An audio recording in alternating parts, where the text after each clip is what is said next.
African Americans could then go to white institutions for insurance and banking. Consequently, Atlanta Life Insurance Company, had problems.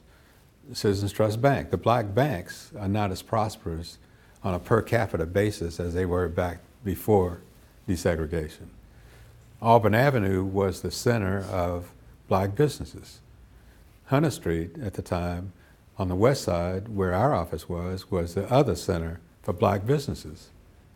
When desegregation came along, those businesses today are no longer there.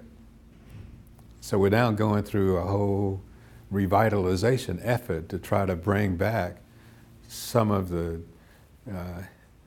historical characteristics that exist on those major streets. And it's been a challenge. But had not for Martin Luther King and the other civil rights leaders, we wouldn't have gotten to desegregation to the degree that we did, I don't think.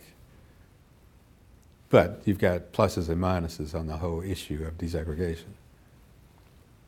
Were there any other benchmark activities that you can remember that really kind of stand out in your mind with the student movement that just, in your opinion, were a possible turning point?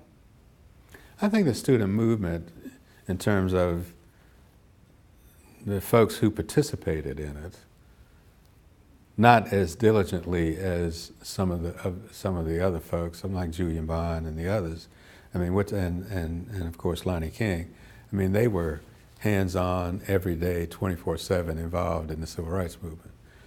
I can't claim that. I was not. I was trying to get out of school, got out of Morehouse. So there were some other priorities that I had.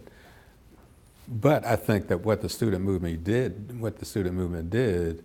is that it allowed us, when I finished Morehouse, I went to work for a Fortune 500 company in New York. All white, I was the only black person there.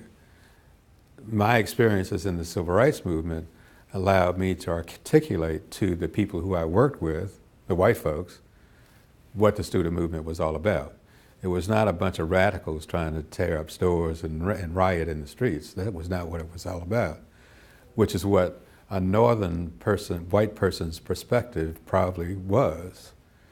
Me, coming up from Atlanta, they want to know, well, what was it like, So those of us who went on to work in Washington, I worked for Robert Weaver, who was the first black secretary of HUD. I worked in his administration in Washington. He was appointed by Lyndon Johnson. That I think was a trailblazing phenomenon, that Lyndon Johnson appointed a black guy to be a cabinet member. But as I talked to the folk at HUD, when I was working there, and they knew I was from Atlanta, I was able to, I think, successfully articulate what the civil rights movement was about. So those of us, who went to various and sundry jobs and various and sundry environments, were able to explain what it was all about. I couldn't have done that if I hadn't been involved in it to some degree. Let's talk a little bit about in your opinion, were the college faculty supportive of the student movement? Because everyone has a different take on that. Well, I don't remember talking to my professors about it too much. They just wanted me to pass their class.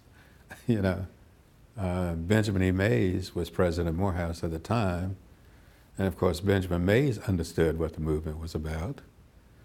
Now whether that conveyed to his faculty, I honestly don't know. I didn't get any pushback. If we were not in class for some particular reason, I was not penalized for not being there. So, faculty members didn't participate necessarily. The president of the college endorsed it.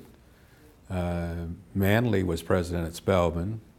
His charge was to protect the women at school.